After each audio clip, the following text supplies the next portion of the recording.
আমরা রয়েছে এই মুহূর্তে ইস্ট কুলিয়া রোডে এবং সেখানে কিন্তু একটি G+4 বিল্ডিং, সেই ইললিগাল বিল্ডিং, সেই বিল্ডিং ভাঙার কাজ শুরু করেছে কলকাতা পুরসভার তরফে। যেটা জানানো হচ্ছে এখানে কিন্তু নোটিশ আগেই দেওয়া হয়েছিল। আমার ক্যামেরা পার্সন শান্তনুকে বলবো একবার দেখাতে যে নোটিশ কিন্তু আগেই দিয়ে দেওয়া হয়েছিল এই ইললিগাল বিল্ডিং এবং তাদের যারা ওনার ছিল সেই ওনাদেরকে নোটিশ করা হয়েছিল।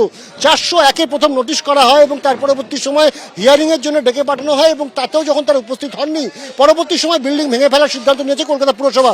তুমি দেখতে পাচ্ছ রাজু নস্কর, আশুতোষ নিয়োগী সহ অন্যান্যরা যারা এই বিল্ডিং বানিয়েছেন তাদেরকে কিন্তু নোটিশ করা হয়েছিল 401-এ। এবং তোমাকে জানিয়ে রাখবো এই রাজু নস্কর কিন্তু তৃণমূল ঘনিষ্ঠ রাজু নস্কর, যিনি কিন্তু কিছুদিন আগেই জেল থেকে ছাড়া পেয়েছেন। সেই রাজু নস্কর তারই কিন্তু এটা অন্যতম সম্পত্তি এবং তিনিই কিন্তু এখানে প্রমোটিংটা করছিলেন বলে প্রাথমিকভাবে জানা যাচ্ছে। যে এই যে বিল্ডিং একদিকে অবৈধ এবং তার পাশে একটি পুকুর রয়েছে, জলাশয়, সেই জলাশয় কিন্তু এই বিল্ডিং থেকে বেরোনো যে ডেব্রিজ, সেই ডেব্রিজ ফেলে ভর্তি করার কাজ চলছে। অর্থাৎ পুকুর ভরাটের কাজও কিন্তু একদিকে চলছে, ইলিগাল কনস্ট্রাকশন চলছে, পুকুর ভরাটের কাজও চলছে, অর্থাৎ জলাশয় বুঝিয়ে ফেলার চেষ্টা। কিন্তু প্রশ্ন হচ্ছে যে কলকাতা পুরসভা কি এতদিন পর্যন্ত এই গোটা বিষয়গুলোর দিকে নজর দেয়নি? এখানে কিন্তু মণি দাসী, মালিনা ঘোষ এবং বঙ্কু ঘোষ এবং সহ অন্যান্যরা তারা কিন্তু এই বিল্ডিংটি বানাচ্ছেন। স্থানীয়রা যেটা বলছেন, ক্যামেরার সামনে কেউ মুখ খুলতে না চাইলেও, যে এই যে জায়গায় বিল্ডিংটি হচ্ছে সেখানে দুটি টালির চাল ছিল এবং গত 22শে নভেম্বর কলকাতা পুরসভার তরফে কিন্তু এখানে ইন্সপেকশন করা হয় এবং স্টপ ওয়ার্কের নোটিশ দেওয়া হয়। তারপর থেকেও কিন্তু এই ইলিগাল বিল্ডিং সেটা কিন্তু দাঁড়িয়ে রয়েছে। দুটি বিল্ডিং, এই বিল্ডিংটি ভাঙা হচ্ছে, এই বিল্ডিং থেকে পাশের বিল্ডিংয়ের দূরত্ব এর মধ্যে 3 ফুট দূরত্বও নেই, অর্থাৎ একেবারে অবৈধভাবে তৈরি করা হয়েছে। এবং বিভিন্ন জায়গায় আমরা দেখতে পাচ্ছি যেখানে কনস্ট্রাকশন হয়েছে তার পাশে কিন্তু মাটি কিন্তু কার্যত ভেতরের দিকে ঢুকে গিয়েছে, অর্থাৎ একেবারে কিন্তু অত্যন্ত বিপজ্জনকভাবে কিন্তু এই বিল্ডিং তৈরি করা হচ্ছে এবং কোথাও কোনো ছাড় দেওয়া নেই। আমি আরেকটু এগিয়ে আসতে বলবো, পিছনে যে ওয়াল ছিল, অর্থাৎ এই যে প্রিমিসেস, সেই প্রিমিসেসের যে ওয়াল, এইটা হচ্ছে ওয়াল থেকে কিন্তু একেবারে 1 ফুটও জায়গা ছাড়া হয়নি, অর্থাৎ মাত্র কয়েক ইঞ্চি জায়গা ছেড়ে নতুন করে বিল্ডিং তুলে দেওয়া হচ্ছে। অর্থাৎ চারিদিকে কিন্তু কার্যত ইললিগাল ভাবে এই বিল্ডিং দাঁড়িয়ে গেল। G+4 বিল্ডিং, এটা তো একদিনে তৈরি হয়নি। 16/5/2026 and found construction of 5-storied building has been made without sanction, অর্থাৎ পুরসভার অনুমতি ছাড়া, পুরসভার স্যাংশন ছাড়া এই 5তলা বিল্ডিং অবৈধভাবে উঠে গেল। কিন্তু প্রশ্ন হচ্ছে যে 1 থেকে 1.5 বছর ধরে একটা বিল্ডিং উঠছে 34 নম্বর ওয়ার্ড শহরের মধ্যে একেবারে, সেই জায়গায় এরকম একটি অবৈধ বিল্ডিং উঠছে। পুরসভার যে বিল্ডিং বিভাগ তারা কি করছিলেন এতদিন ধরে, সেই প্রশ্ন কিন্তু উঠছে। এবং একই সঙ্গে 34 নম্বর ওয়ার্ডের যে তিনি তৃণমূল কাউন্সিলর রয়েছেন তার ভূমিকা নিয়েও কিন্তু প্রশ্ন থাকছে, কারণ এই যে বিল্ডিং প্রায় 1 থেকে 1.5 বছর ধরে হচ্ছে, তিনি কি কিছুই জানতে পারেননি? এই প্রশ্ন কিন্তু স্বাভাবিকভাবে উঠছে। একের পর এক বেআইনি নির্মাণ ভাঙতে তৎপর হয়েছে পুরসভা। সকাল থেকে বুলডোজার নামানো হয়েছে। তিলজলার ছবি একদিকে দেখতে পাচ্ছেন, যেখানে বেআইনি নির্মাণ ভাঙতে সকাল থেকে বুলডোজার নামানো হয়েছে, অন্যদিকে বেলেঘাটার ছবিও রেখেছি, একই সঙ্গে রেখেছি বিবি চ্যাটার্জি স্ট্রিট এবং বোসপুকুরের ছবি। কসবার বিবি চ্যাটার্জি স্ট্রিট এবং বোসপুকুরে ভাঙা হচ্ছে বেআইনি নির্মাণ, অন্যদিকে বেলেঘাটা এবং তিলজলাতেও সকাল থেকে বুলডোজার নামানো হয়েছে। সরাসরি আমাদের সঙ্গে রয়েছেন প্রতিনিধি আবির দত্ত। আবির, এই তিলজলার জিজে খান রোড এবং সেখানে একেবারে বেআইনি নির্মাণ গড়ে উঠেছে তৃণমূল কার্যালয়ের উল্টো দিকে, সকাল থেকে বুলডোজার নামানো হয়েছে, কিভাবে চলছে এখনো পর্যন্ত বিল্ডিং ভাঙার কাজ? দেখো, সরাসরি তোমায় দেখাবো যে ডবল ইঞ্জিন বুলডোজার, সেই বুলডোজারকে ব্যবহার করা হচ্ছে এবং এই দেখা যাচ্ছে বুলডোজারের মাধ্যমে এই যে বেআইনি বিল্ডিং যেটা পুরসভার তরফ থেকে নোটিশ দেওয়া হয়েছে সেই বিল্ডিংয়ে কিন্তু ভেঙে ফেলার কাজ করা হচ্ছে। এবং এই যে ভেঙে ফেলার প্রক্রিয়া 3টে প্রক্রিয়ায় হচ্ছে। এক হচ্ছে বুলডোজারের মাধ্যমে দুটি বুলডোজার, সেই বুলডোজারের মাধ্যমে ভেঙে ফেলার প্রক্রিয়া হচ্ছে বাইরে থেকে ভেতরে, এখানে জেনারেটরের মাধ্যমে পাওয়ার জেনারেট করে এখানে ভেতর থেকে ড্রিলিং প্রক্রিয়ার মাধ্যমে ভাঙা হচ্ছে এবং তৃতীয়ত ম্যানুয়ালি, অর্থাৎ হাতুড়ি জাতীয় জিনিস দিয়ে ভাঙার প্রক্রিয়া চালানো হচ্ছে। যে বিল্ডিং বানানো হয়েছে 2টি ব্লকে, সেই বিল্ডিং 7 তলার বিল্ডিং। যদিও ওই বিল্ডিং ভাঙতে বেশ কিছু সময় লেগে যাবে, একেবারে খালের পাড়ে এত বড় বিল্ডিং যেটা বেআইনিভাবে তৈরি করা হয়েছে। একটা ছবি দেখাবো, একদিকে যেমন এই যে বিল্ডিং ভাঙার প্রক্রিয়া চলছে, অন্যদিকে এই বিল্ডিংয়ের কিছুটা অংশ ভাঙার পরে দেখা যাচ্ছে যে পাশের যে কটি বিল্ডিং রয়েছে তার সঙ্গে এর ছাড় প্রায় নেই বললেই চলে। আশেপাশের বিল্ডিংগুলোরও কিন্তু দেখা যায় যে ছাড় নেই। এই যে ছাড় নেই, এইগুলো মূলত ছাড়তে বলা হয় কেন? বলার পেছনে একটাই উদ্দেশ্য, যাতে কোনো রকম বিপদকালীন কোনো সমস্যা হলে সেই ক্ষেত্রে যাতে কোনো ব্যবস্থা নেওয়া যায়। কিন্তু এই ক্ষেত্রে কোনো নিয়মই যে মানা হয়নি। শুধু তাই নয়, আরেকটা ছবি দেখাচ্ছি, ডান দিকের ছবিটা দেখাতে বলবো অভিজিৎ দত্তকে। রাস্তা জিজে খান রোড, তার উপরে যে ফুটপাতের ওপরে সাধারণ মানুষের জন্য ব্যবহার করা ফুটপাথ, ফুটপাথের ওপরে পাঁচিল তোলা হয়েছে এবং তারপর এই সুবিশাল বিল্ডিং, সেই বিল্ডিংয়ের কিন্তু 7 তলা বিল্ডিং ভেঙে ফেলা হচ্ছে, একের পর এক দেওয়াল, একের পর একের পিলার এবং একের পর এক এখানে যে ইমারত। অর্থাৎ এই যে জিজে খান রোডের পাশে এখানে 66 নম্বর ওয়ার্ড, যেটা জাভেদ খান রাজ্যের প্রাক্তন মন্ত্রী তথা বর্তমানে কসবার বিধায়ক, তার ছেলে ফৈয়াজ আহমেদ খান, তার কিন্তু ওয়ার্ড এটি এবং সেই ওয়ার্ডেই কিন্তু এই ভাঙার প্রক্রিয়া চলছে। প্রচুর সংখ্যায় পুলিশ থেকে আরম্ভ করে সাজুয়া গাড়ি, এমনকি সেন্ট্রাল ফোর্স, মহিলা পুলিশ নিয়ে কিন্তু এখানে তারা অপেক্ষা করছেন এবং তার সাথে সাথে আমরা দেখছি এই যে কর্মীরা, তারা যেমন তাদেরকে বলা হচ্ছে সেই স্ট্র্যাটেজি নিয়ে তারা বিভিন্ন জায়গায় ভাঙার প্রক্রিয়া চালাচ্ছেন। একেবারে বুলডোজার দিয়ে দেওয়াল ভেঙে ফেলা হচ্ছে আমরা দেখছি। এবং এই যে বিল্ডিং 23 তারিখে যে নোটিশ দেওয়া হয়েছিল, সেখানে স্পষ্টত এখানে বলা হয় যে হিয়ারিংয়ে যে নথি পাওয়া গিয়েছে বা তারা যে নথি পুরসভার কাছে আছে বা তারা যা খতিয়ে দেখেছেন প্রাথমিক ফাইন্ডিংসে যেটা বেআইনি, সেই মর্মেই টানা চলছে এই ভেঙে ফেলার প্রক্রিয়া। ধন্যবাদ। আমি কসবায় বিবি চ্যাটার্জি রোডে এই যে অবৈধ বিল্ডিং সেটা কিন্তু ভাঙা হচ্ছে। আমরা দেখতে পাচ্ছি যে হাইড্রা এবং তার পাশাপাশি বুলডোজার এনেছিল, কিন্তু এত সরু গলি সেখানে সেটা ঢোকানো যায়নি এবং সেই কারণে হাম্বর পার্টি বা হাম্বর দিয়েই কিন্তু এটা ভাঙা হচ্ছে। হাম্বরের এক একটা আঘাতে পুরো দেওয়াল ভেঙে ভেঙে ছড়িয়ে যাচ্ছে বিভিন্ন দিকে। এবং এই যে বিল্ডিং, এই বিল্ডিং আমরা দেখতে পাচ্ছি টাইলসের কাজ হয়ে গিয়েছিল। বিল্ডিংটা আমরা আরেকটু দেখব যে বিল্ডিংটা ঠিক কীরকম। এখানে এটাকে অবৈধ বলা হচ্ছে। আমরা দেখছি যে এই হচ্ছে পুরো বিল্ডিংয়ের ভেতরে এখানেও কিন্তু ভাঙার কাজ হচ্ছে। এই জায়গাতেও আমরা দেখতে পাচ্ছি যে এই ফ্লোরটাও কিন্তু হাম্বর দিয়ে তারা ভাঙার কাজটা করছেন।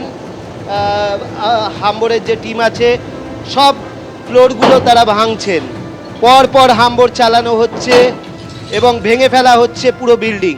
অগ্নিমিত্রা পাল এসছিলেন, তিনি জেনে গেছেন যে ঠিক কিভাবে এটাকে কিভাবে কাজটা হবে সেটা জেনে গেছেন এবং আমরা দেখছি যে পুরো ফ্লোর সেটা ভাঙা হচ্ছে এবং কীরকম ইল্লিগাল সেটা আমরা দেখে নেব।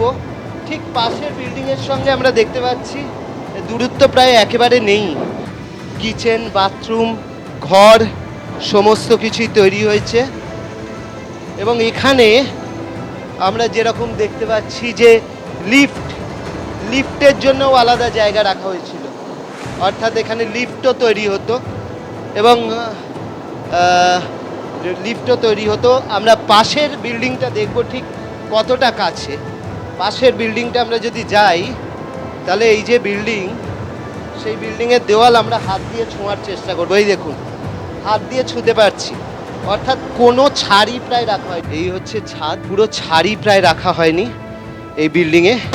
ক্যামেরায় তরুণ বিশ্বাসের সঙ্গে অর্ণব মুখোপাধ্যায়, এবিপি আনন্দ, কলকাতা। শহরে নেমেছে বুলডোজার, একেবারে বেআইনি নির্মাণ ভাঙতে শহরের ছোটি জায়গায় মুহূর্তে পুরসভা বুলডোজার চালিয়ে বেআইনি নির্মাণ ভেঙে দিচ্ছে।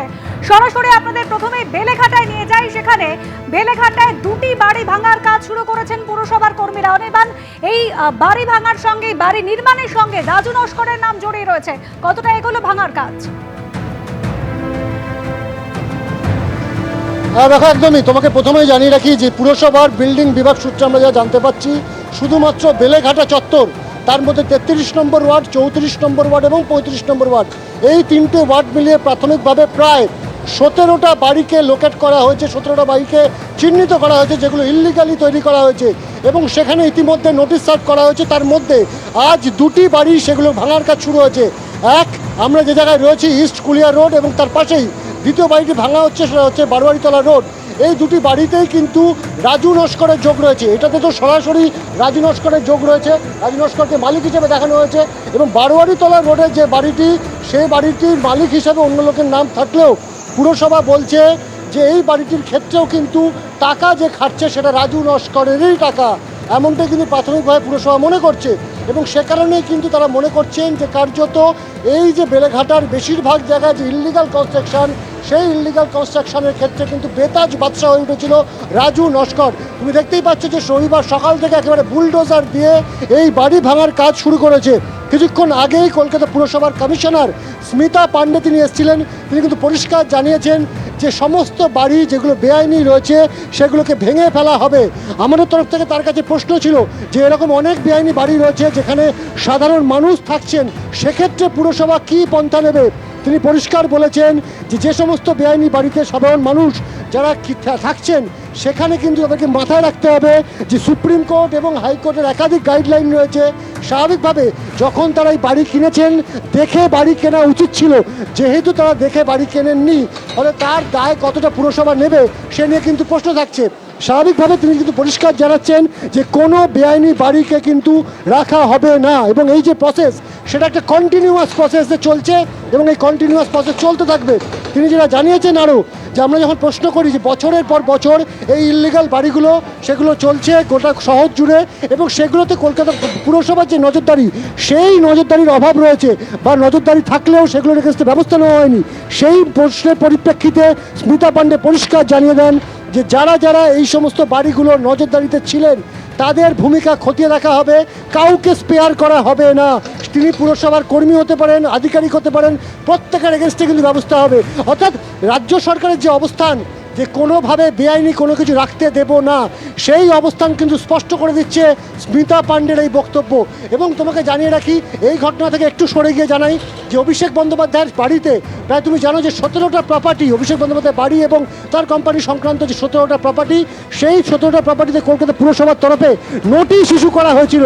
সেই নোটিশের পরিপ্রেক্ষিতে তার আইনজীবী গতকালই কলকাতা পুরসভার বিল্ডিংকে একটি মেল পাঠান, যে মেলের পরিপ্রেক্ষিতে তিনি 10 দিন সময় চান এবং এই মুহূর্তে স্মিতা পান্ডে তিনি জানিয়েছেন যে হ্যাঁ একটি মেল তারা পেয়েছেন এবং 2 সপ্তাহের মতো সময় চাওয়া হয়েছে।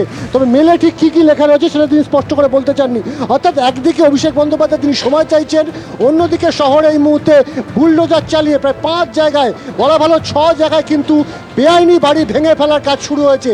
কিছুক্ষণ আগে আমরা রাজু নস্করের সঙ্গে যোগাযোগ করবার চেষ্টা করেছিলাম, যদিও তার ফোন সুইচ অফ আসছে। তার ছেলের সঙ্গে যোগাযোগ করার চেষ্টা করেছিলাম স্বরাজ নস্কর, তিনি যেটা জানিয়েছেন যে তারা এই মুহূর্তে এই বিষয়ে কোনো ধরনের কোনো কথা বা প্রতিক্রিয়া দিতে রাজি নয়। স্বাভাবিকভাবে বুঝতে পারছো যে গোটা বেলেঘাটা জুড়ে কিন্তু এই মুহূর্তে একটাই বিষয় যে যেখানে যেখানে বেআইনি বাড়ি আছে সব বাড়ি কিন্তু চিহ্নিত করে সেগুলো ভেঙে ফেলার কাজ করবে কলকাতা পুরসভা এবং সেই অবস্থান কিন্তু আরও একবার বেলেঘাটে এসে স্পষ্ট করে গেলেন পুর কমিশনার স্মিতা পান্ডে। একেবারে অনির্বাণ, কিভাবে নিয়ম নীতি তোয়াক্কা না করে একের পর এক বহুতল মাথা তুলেছে রাজ্য সরকার। একেবারে ক্ষমতায় আসার পরেই কিন্তু স্পষ্ট করে দেওয়া হয়েছিল সরকারের তরফে জিরো টলারেন্স এই বেআইনি নির্মাণের ক্ষেত্রে। আর সেই মতো শহরে একাধিক জায়গায় তিলজলা, বেলঘাটা, বিবি চ্যাটার্জি স্ট্রিট এবং বোসপুকুর একাধিক জায়গায় মোট 6টি জায়গায় কিন্তু বুলডোজার চালিয়ে বেআইনি নির্মাণ ভাঙা হচ্ছে। একেবারে একের পর এক বেআইনি নির্মাণ ভাঙা হচ্ছে এবং বেলেঘাটা ছবি আপনাদের সামনে দেখেছিলাম, কসবা এবং বোসপুকুর 2টি জায়গায়, সেখানেও আজকে একেবারে বুলডোজার দিয়ে পুরসভার কর্মীরা তারা পৌঁছে গিয়েছেন। অরিত্রিক ভট্টাচার্য সরাসরি এই মুহূর্তে রয়েছেন। অরিত্রিক, এখানে ইতিমধ্যেই এই বিল্ডিং ভাঙার কাজ শুরু হয়েছে, কোন পর্যায়ে সেই কাজ? দেখো, বিল্ডিং ভাঙার কাজ অনেকক্ষণ ধরেই চলছে এবং কাজও অনেকটা এগিয়েছে। তুমি যেটা বুঝতেই পারছো, আমার পেছনের রাস্তাটি দেখে অত্যন্ত অপরিসর একটি রাস্তা এবং সেই রাস্তা দিয়ে গিয়ে একটি অত্যন্ত অপরিসর জায়গাতেই এই বিল্ডিংটি তৈরি হচ্ছিল। এটা বলা হচ্ছে এই সামনের যে অংশটা মাত্র 9 ফুট, কিন্তু চওড়ায় ওটা পেছন দিকে প্রায় 31 ফুট চলে গেছে। এরকমই একটি বিল্ডিং তৈরি হচ্ছিল এবং সেখানেও প্রায় 3 তলা সেটাকে করে দেওয়া হয়েছিল। এতটাই অপরিসর রাস্তা, বাইরে থেকে আর কোনো যন্ত্র, বুলডোজার কিছুই আনা সম্ভব হয়নি। একেবারে ম্যানুয়ালি এই বিল্ডিং ভাঙার কাজ চলছে এবং ইতিমধ্যেই ওপরে ফ্লোরের যে অংশগুলো আমরা দেখতে পাচ্ছি সেখানে তার যে দোতলার যে ছাদ সেগুলো ভেঙে দেওয়া হচ্ছে যাতে এই বিল্ডিং আবার পুনর্নির্মাণের কাজে না এগোয়। বছরখানেক হলো এই বিল্ডিংটির কাজ শুরু হয়েছিল এমনটাই কিন্তু স্থানীয়রা জানাচ্ছেন এবং তারপর থেকে এই কাজ চলছিল। পুরসভায় নোটিশ দেওয়া হয়েছিল, তারপরেও কিন্তু বিল্ডিং তৈরি কাজ থামেনি। একটু যারা স্থানীয় বাসিন্দা রয়েছেন তাদের সঙ্গে একটু কথা বলবো যে কতদিন ধরে এই বিল্ডিং তৈরি হচ্ছে। অনেক বছর, ছোট থেকে এখন আমরা জন্মেছিলাম তখন এতগুলো ইলিগাল কনস্ট্রাকশন কিছুই ছিল না। শুধু আমাদের বাড়ি ছিল, আলো বাতাস ঢুকতো। যবের থেকে ইলিগাল কনস্ট্রাকশন শুরু হয়েছে, রাস্তায় হাঁটা চলার জায়গা নেই, শুধু বাইক আর বাইক। আর চিনি না জানি না, রোজ অন্যান্য লোকজনের সাথে পাড়ায় থাকতেও অসুবিধা হতো এবং এটা দরকার ছিল। মানে আমাদের এখানে দুর্গাপুজো হয়, এই দুর্গাপুজো বন্ধ করে দেবে বলেছিল এরা, যে দুর্গাপুজো করতে দেবে না, এই বিল্ডিং উঠে গেলে দুর্গাপুজো বন্ধ। মানে এই বিল্ডিং যেখানে হচ্ছে সেই জায়গাতেই এই সামনেটাই আমাদের দুর্গাপুজো হতো, কয়েকজন আমরা এই ফ্যামিলি মেম্বার মিলে দুর্গাপুজোটা করতাম, 4-5 জন বাড়ি মিলে, যাদের বাড়ি রয়েছে আমরা মিলিয়ে দুর্গাপুজোটা করতাম। সেটাতেও আপত্তি, সেটাও এরা করতে দেবে না, পাশের বাড়ি ছোট ছোট ছেলেমেয়েরা কোথায় যাবো? এটা আমাদের মানে পাড়ার পুজো, ঠিক আছে? বড় হয়েছি এখানে, এরা সেই দুর্গা পুজোটা নিয়েও তার অনেকের অবজেকশন ছিল না। যখন আমাদের পাড়ায় এখন আমরা থাকতাম দুর্গাপুজো যখন হতো, এরা কোথায় ছিল? এই বিল্ডিংরা কোথায় ছিল? আপনারা তো এখানে রয়েছেন, বিশেষ করে এই বিল্ডিং যখন তৈরি হচ্ছে সামনেটা এইটুকু 9 ফুট সরু। অনেকবার কমপ্লেন, অনেকবার থানায় কমপ্লেন করা হয়েছিল, থানা থেকে এসে বন্ধ করে দিয়ে গেছিল। তারপর রাত্রির 1-2টার সময় কাজ হতো এখানে। ভোটের দিনও যেদিন এখানে ভোট ছিল, ভোটের দিনও ভোরবেলা কাজ হয়েছে এখানে, ভোটের দিন কাজ হয়েছে। এখন এই কদিন দেখছি ভোর থানায় অভিযোগ জানাচ্ছেন, বলেছেন পুরসভা কাউন্সিলর এদেরকে জানিয়ে কেউ না, কেউ সাথে আসেনি এখানে, কেউ না। যিনি কাউন্সিলর ছিলেন, তার যা নেতা নেত্রী যারা ছিল, যারা পার্টির সোর্স ছিল, তারা দাঁড়িয়ে থেকে কাজ করেছে, তারা কেউ কোনোদিনও বন্ধ করেনি এই কাজ। বুঝতে পারবেন এই সাইডটা সবার নিজেদের বাড়ি, আর এই সাইডটা সবগুলো ফ্ল্যাট। এবার যারা নাকি নিজেদের বাড়ি, তাদের প্রচন্ড প্রবলেম হয়, যেমন আমাদের। এবার প্রবলেম হলে কি করে, তখন মানে আমাদের বলে ঘরে দরজা বন্ধ করে ওই পাশে দিয়ে জানলা খুলে এসি চালিয়ে থাক। এবার কোনোভাবে থাকা যায়? কিচ্ছু চলাচল না, পুরো নিজেদের বাড়ি ব্লক হয়ে গেছে। আমরা নিজেরা এখানে ছোট থেকে বড় হয়েছি, তো এই পাড়া পুরো চেঞ্জ হয়ে গেছে, পুরো চেঞ্জ। আর একটু মানে স্পেস নেই, গাড়ি রাখার জায়গা দেখেন। মানে আমরা যখন এই রাস্তাটা দেখছি, তুমি হয়তো আমার পেছনে বুঝতে পারছো এই রাস্তার চওড়া অত্যন্ত সরু হয়ে গিয়েছে। এবং বলা হচ্ছে শুধু এটি নয়, অন্য অনেক বিল্ডিং রয়েছে এখানে ইলিগাল, এবং তার মধ্যে এই বিল্ডিংটি তার মধ্যে তৈরি হচ্ছিল। এবং সবচেয়ে বড় অভিযোগ যে এই বিল্ডিং যেখানে তৈরি হচ্ছিল তার সামনে দুর্গাপুজো হতো, সেটা পর্যন্ত বন্ধ হয়ে যাওয়ার আশঙ্কা তৈরি হয়েছিল। এবং কাউন্সিলর থেকে শুরু করে পুলিশ একাধিকবার অভিযোগ জানানো, তাতেও কাজ হয়নি। রাতের অন্ধকারে কাজ হতো, এমনটাও কিন্তু অভিযোগ উঠছে। সব মিলিয়ে অভিযোগের অন্ত নেই।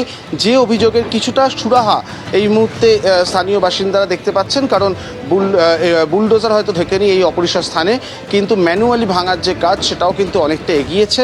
এবং তারা মনে করছেন অন্তত এই চত্বরে এরকম ইল্লিগাল কনস্ট্রাকশন তার পথ অন্তত বন্ধ হওয়ার মুখে। এবিপি আনন্দ, এগিয়ে থাকে, এগিয়ে রাখে।